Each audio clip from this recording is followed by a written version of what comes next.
this hit will not go away. This Bullard on Marvin Harrison Jr.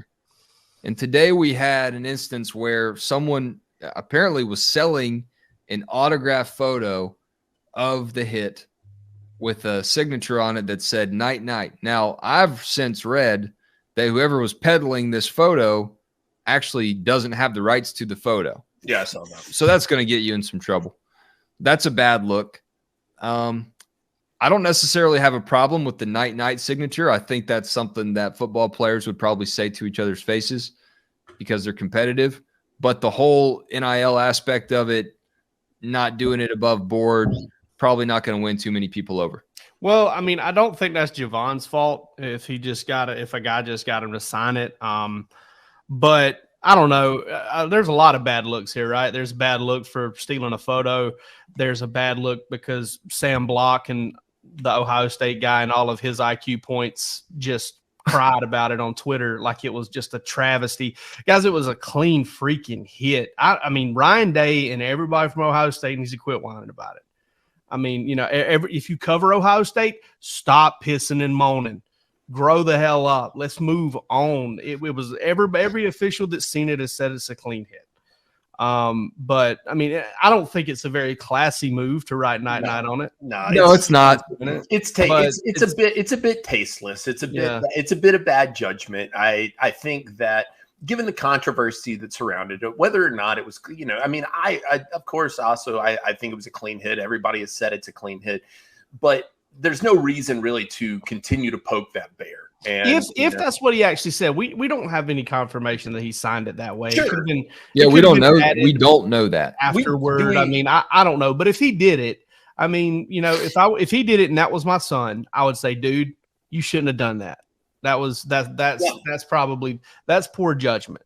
I agree completely. I think that it's just an unnecessary look. I mean, the problem is it's going to end up dragging this thing out further and further and further. The more stuff like this happens, and it's going to become this thing that follows Javon Bullard around. And I mean, I'm not saying it's the worst thing. Absolutely not. But is it, is it the thing you want to hang your whole hat on? People, I think it's overshadowed that the guy was defensive MVP of that game in the national championship versus that hit. And so, what did he do in that game, though, in the Peach Bowl to deserve defensive MVP? He had a sack, right? Mm-hmm. He had a sack. I think he had a pass breakup. We were sitting in the press box there. I mean, who else on defense earned it that night? I mean, there's almost like by default EFL in there. That's kind of where I was like, I didn't know who was going to win it. I didn't really. To some degree, it felt like he might have won it for that. That's kind of where I'm coming from. I mean, a little bit, but nobody would ever cop to that, right? I mean, nobody would ever say, "Well, he intentionally injured the other teams, or even unintentionally injured the other team's best." I'm gonna tell you what. Gary Stoken's gonna go on a media tour, unlike you've ever seen before at some point. And it may slip out. He may have been. We gave him that thing because he knocked up out. Hey, Gary Stoken's in front of a lot of cameras and microphones from November until January 1st. So you never know. Come on, Bark After Dark. Just standing over him like Chris Tucker and Friday. We can have Gary Stoken. Gary Stoken will come on. I could probably get him on right now. I could probably call him co-host Bark in his After pajamas. I don't know. I had quite a few concussions in my high school playing days, and I know the whole look on concussions right now is very serious, and it should be. We don't know if Bullard signed it that way, though, and we don't know if he signed it knowing that it was going to be sold. I mean, there's so many what-ifs on that just suck. It seemed like Harrison Jr. took it well, though, from his tweet. I mean, of course he's going to acknowledge it, but he said, "Night, night, ha-ha, bet." Like, I don't know. I don't know how upset he is about it.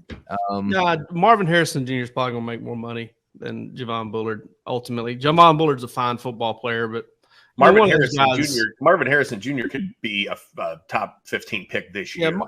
And he's a premium position guy now. And Javon Bullard's kind of a tweener. May play safety. He's not going to play nickel in the NFL. Probably going to play safety in the NFL. So. I mean, ultimately, this it's a nothing burger for me, just from the aspect of, the guy got hurt. He got hurt on a clean hit, but he got hurt and probably shouldn't write 99 on there. And I'm not sold on Javon Bullard actually doing that, because whenever I spoke with Javon Bullard before the Ohio State game, I asked him, I said, hey, man, listen, everybody's talking about this Ohio State offense and the two great receivers. And, do you guys take any disrespect for that? Are you tired of hearing it? And he says, no, I'm not tired of hearing it. They're that good. They are really good. So it seemed like there was some class and respect on the front end. I'd be surprised if there wasn't on the back end. But if it was, it's not the end of the world. You're not going to suspend him, but Javon can do better. I'm just trying to make you talk about this for as long as I can. I bet. I'll tell you this. I'll tell you who I guarantee you was not happy about it was Kirby Smart. Do you guys know what a Kubaton is? Kubaton. That was that fighting tournament in Bloodsport.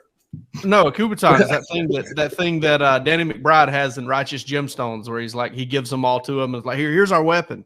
And, it's one of those things that people put on their keychains. Like, I'd put one of those in the neck of like a Tamagotchi. To me and started talking about this. I'm so tired of talking about this hit. Yeah, it won't go away though. And I guess I take a lot of what we talk about from seeing people talk on Twitter. And it's like I said last time we met, these online rivalries between Georgia fans and other schools, like this Ohio State Georgia thing, is still very much happening. Like it has not ended, and I'm somewhat fascinated by it. Yeah, I think we're just kind of getting to a point here. Ohio State's a little bitter.